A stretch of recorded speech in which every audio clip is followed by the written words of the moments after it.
की सबसे बड़ी खबर के साथ ही, जी हां, अफगानिस्तान की अगर बात करें तो काबुल से दूतावास के स्टाफ को लेकर विमान लौट चुका है। आपको बता दें 150 भारतीयों को लेकर एयरफोर्स का विमान जामनगर पहुंच चुका है। भारत का C-17 ग्लोब मास्टर विमान काबुल से लौटा है। दूतावास के कर्मचारी, अधिकारियों और नागरिकों को लेकर यह विमान आ गया है जामनगर। आपको बता दें जामनगर से गाजियाबाद के हिंडन एयरबेस पर यह उतरेगा। गृह मंत्रालय ने इमरजेंसी वीजा की शुरुआत भी कर दी है।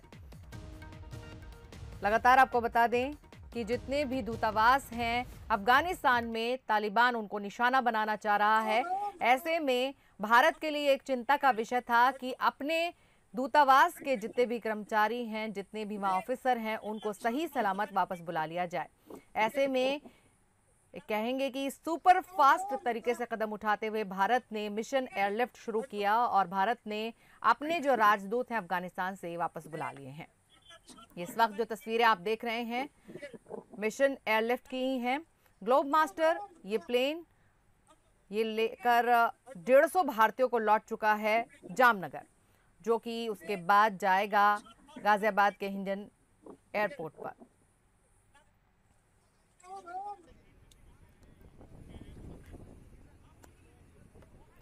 काबुल के दूतावास के स्टाफ को लेकर ये लौटा है विमान। 150 भारतीयों को लेकर एयरफोर्स का ये विमान जामनगर पहुंच चुका है। भारत का C-17 ग्लोब मास्टर विमान काबुल से लौटा है। दूतावास के कर्मचारी और अधिकारियों और नागरिकों को लेकर ये विमान आया है। जामनगर से गाजियाबाद के हिंडन एयरबेस पर उतरेगा ये विमान। गृह मंत्रालय ने इसके बाद इमरजेंसी वीजा देने की भी शुरुआत कर दी है। ग्लोब मास्टर विमान की तस्वीरें इस वक्त आप देख रहे हैं और 150 भारतीयों को लेकर लौट चुका है ये विमान। मिशन एयरलिफ्ट शुरू किया गया है भारत सरकार की तरफ से, जिसके तहत भारत ने अफगानिस्तान से 150 भारतीयों को एयरलिफ्ट किया है। और ऐसे में शुरुआत ये भी की गई है कि गृह मंत्रालय इमरजेंसी वीजा दे रहा है। ये देखिए, कुछ भारतीय भी हैं और कुछ दूतावास के जो कर्मचारी हैं, अधिकारी हैं, वो लोग सही सलामत पहुंच चुके हैं जामनगर। और इसके बाद गाजियाबाद के हिंडन एयरबेस पर भी उतरेगा विमान। जामनगर की तस्वीर इस वक्त आप देख रहे हैं अपनी टीवी स्क्रीन पर। फूल मालाओं से इनका स्वागत किया जा रहा है। सही सलामत अपनी सरजमी, अपनी माटी, अपनी धरती पर लौटने के बाद क्या चैन की सांस ली होगी इन भारतीयों ने, ये तो सिर्फ यही जान सकते हैं।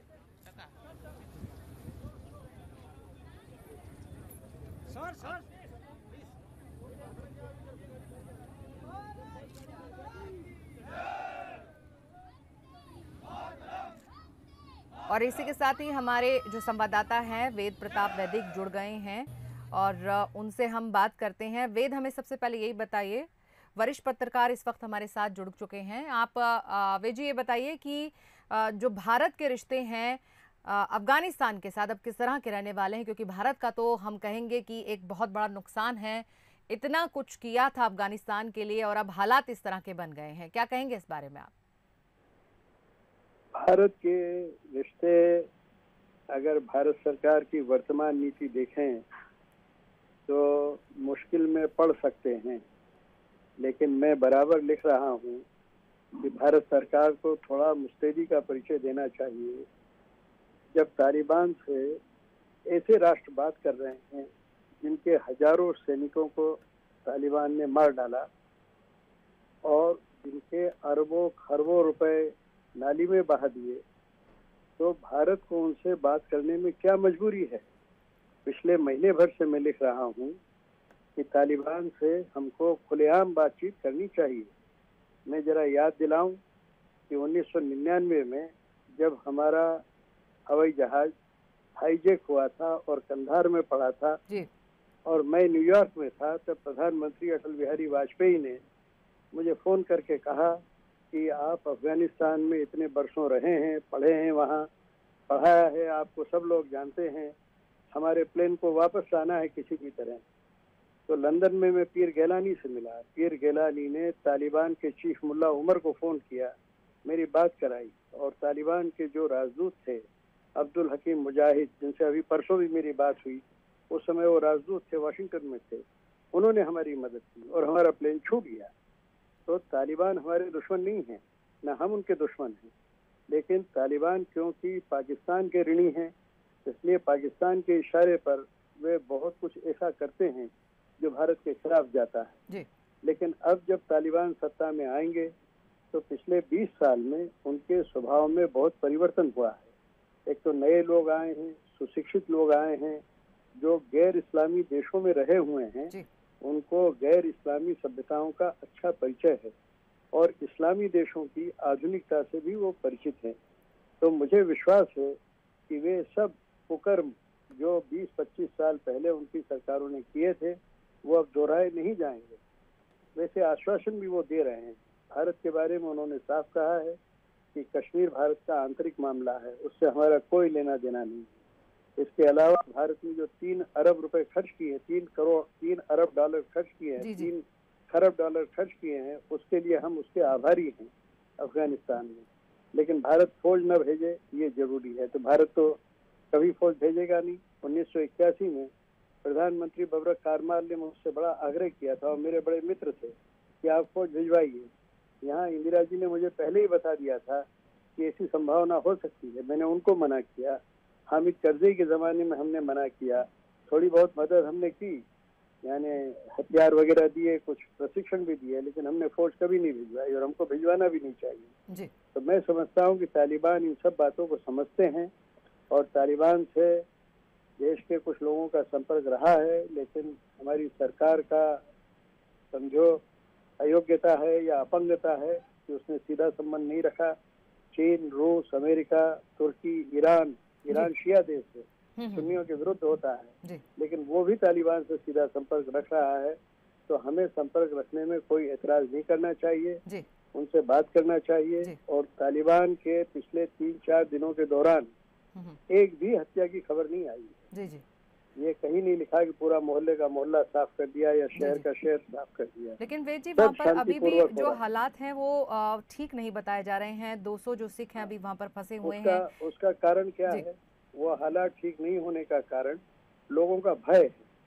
तालिबान ने कह दिया है कि हमारा युद्ध खत्म हो गया है, शांतिपूर्ण ढंग से शक्ति का तबादला हो गया है।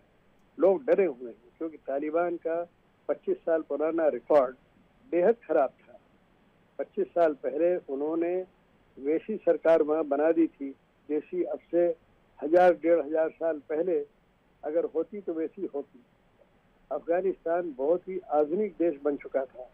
जब 55-56 साल पहले मैं अफगानिस्तान पे काम करने लगा तब मैंने देखा कि वहाँ की स्त्रियाँ भारतीय स्त्रियों से भी अधिक स्वतंत्र ढंग से, आत्मनिर्भर ढंग से काम करती थी। वहाँ का समाज काफी खुला हुआ था। लेकिन तालिबान ने आने के बाद वहाँ बिल्कुल एकदम इतना जुल्म किया कि उसके कारण लोग अभी भी परेशान हैं। लेकिन मुझे विश्वास है कि तालिबान में काफी परिपक्वता आई है। हमारी सरकार को उनके साथ सीधी बात करना चाहिए। और मैंने तो कहा था कि संयुक्त राष्ट्र के सुरक्षा परिषद के हम पहली बार अध्यक्ष बने हैं तो हमारी अध्यक्षता में एक प्रस्ताव पारित होना चाहिए। तो वेद जी, आप ये समझते हैं कि देरी तो हो रही है, क्योंकि आप जिस तरह से बता रहे हैं dialogue is the only solution, बावजूद इसके अभी भी देरी है। ऐसा तो नहीं है कि अभी बात कर ही लेनी चाहिए, क्योंकि फिर ऐसा ना हो कि देर हो जाए, अभी सही वक्त है। आप ठीक कह रही हैं, तुरंत बात करना चाहिए। और सरकार में अगर उनके पास योग्य नेता नहीं है और योग्य अफसर नहीं है तो हिंदुस्तान में ऐसे थोड़े बहुत लोग हैं कि जिनका तालिबान से सीधा डायलॉग बरसों से है, जिनका हामिद करज़ई से, अब्दुल्ला से और हिकमत यार से भी सीधा ताल्लुक है। इन सब लोगों के मिल के एक सरकार बनाने की बात काबुल में चल रही है। मुल्ला बिरादर जो तालिबान के खास मुखिया हैं, 8 साल तक पाकिस्तान ने उनको जेल में रखा है। अब वो आप क्या समझते हैं कि पाकिस्तान की गुलामी करेंगे? मुझे नहीं लगता है कि तालिबान और पठानों को जो जानते हैं, जिनको मैंने इतने नज़दीक से जाना है, पठान लोग बहुत स्वाभिमानी, वो किसी की गुलामी नहीं कर सकते। उन्होंने अंग्रेज को खदेड़ दिया, रूसियों को खदेड़ दिया, अमरीकियों को खदेड़ दिया। तो उनके शब्दों का इस्तेमाल करूँ तो पाकिस्तान के पंजाबियों की गुलामी नहीं करने वाले। पठान लोग बहुत स्वाभिमानी हैं, उनसे संबंध बनाने में हमको कोई झिझक नहीं रखनी।